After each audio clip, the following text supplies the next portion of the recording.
ढेर दिन हेब लेडीज हॉस्टेल पाख अलका मार्केट को जीवा को इच्छा हो नहीं कहीं जान गोविंद साहु मार्केट छेनापोड़ खाइबा को मन बड़ना आउ कहीं तालपदेश्वरी मंदिर पाख पोखरी कूल भल लगुना लाइब्रेरी पढ़ला बेले पाख सीट्रे आज आउ से चिन्ह मुह ना एत सब कोलाहल थी भी ग्लास कैंटीन आज खाँ खाँ लगे आउ से लेडीज हॉस्टेल गली दे बुली आसवा को मु गाड़ी मुड़ ना एत बड़ चलचंचल गांधी पार्कटा आज सुनसान लगे आज भी बाणी विहार भितर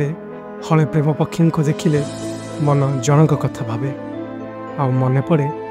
धीर मौसार चा